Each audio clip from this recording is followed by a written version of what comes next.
A woman was drowning in the Ganges. A group of men was standing and watching her. No one was helping the drowning woman. A lady was passing by. Scornfully looking at the men, she jumped into the river even though she did not know how to swim. Jai Ma Kali, she shouted as she rescued the drowning woman. This feisty lady was Gauri Ma, our mystic manager and the hero of this story. She founded India's first convent for women, called Sri Sharadeshwari Ashram, also known as Mother's Trust in the USA. With a fiery independent spirit, bottomless courage and managerial skills, Gauri Ma is a role model for the modern manager. The world suffers when it forgets its heroes. May Gauri Ma's peerless story inspire us all to live and work with courage, motivation, fair play and kindness. Long before economists and management gurus thought of people at the bottom of the pyramid, Gauri Ma had worked out ways to make them financially self-sufficient. She taught people how to love and care for animals long before PETA became fashionable. All this from a 19th century woman in India. And that's not all. She quietly introduced schooling for women long before London women's suffragettes started their protests. She ran after Eve teasers with a stick in her hand, long before Kiran Bedi became the famous baton-wielding woman cop. Gauri Ma was born in 19th century India when women lived in utter darkness. She ran away from home at the age of 18 to the Himalayas to escape being married off by her parents. In her Himalayan years, Gauri Ma often dressed like a man to avoid undue attention. Devoted to God right from childhood, she practiced rigorous austerities or tapasya in the Himalayas. Once, Gauri Ma was staying with the family of Balaram Bose, a devotee of Sri Ramakrishna Paramhansa, the great Indian saint.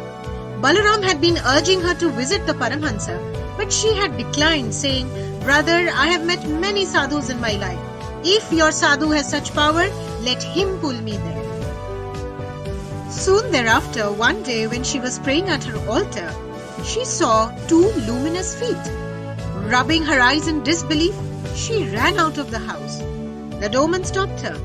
Balaram Bose came up to her and asked if she would like to go to Dakshineshwar to meet Sri Ramakrishna Paramhansa. As they entered Sri Ramakrishna's room, he was seated on a wooden platform, winding a thread around a piece of wood. When Gauri Ma bowed before him, he smiled and said, "I have known her for a very long time." At that time, Gauri Ma was just 25 years old. One day at Dakshineshwar, Sri Ramakrishna said to Gauri Ma, "Look at the plight of women in this country. Their miseries have no end. Enough of tapasya. Now you must be ready to serve them and work for their regeneration." Not willing to be swept away by emotion, Gauri Ma said, "I cannot adjust to such a hectic life. Give me some selected young girls. I will take them to the Himalayas and mold their character." Sri Ramakrishna insisted, "No, you must stay in the city and work here." But how could she start this huge work without workers, money or support from anybody?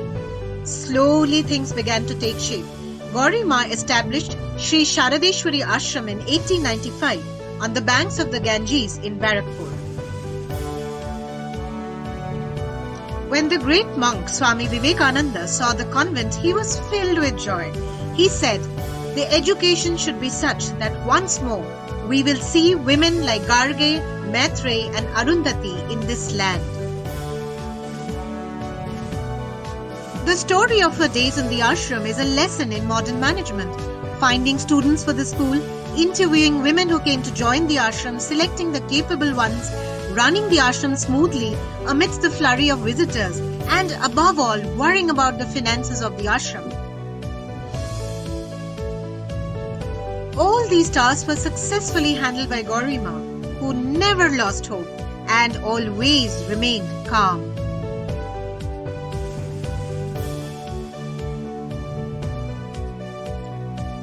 There were many obstacles and difficulties, scarcities and hardships. She went through them all with her head held high. Not for a moment did she deviate from her goal, nor was she ever afraid.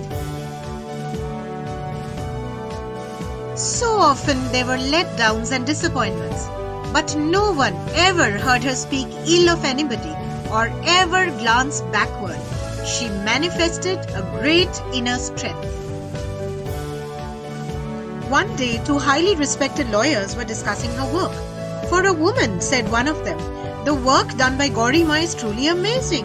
When she first told me about the land she had purchased, I would never have believed that one day there would be such an amazing ashram on that land. At this, the other lawyer remarked, "Why do you say for a woman? How many men are there who could do this work by themselves?" There was one thing she told everyone. Whether you are a householder or a monk, the important thing is the mind. If your mind is pure, everything else is pure. With a pure body and mind, if you pray sincerely, your prayers are answered. Gauri Ma not only took care of the people at the ashram but also the animals. One day, some monkeys managed to catch hold of a little puppy and carried it to the roof of the ashram where they began to scratch and bite it.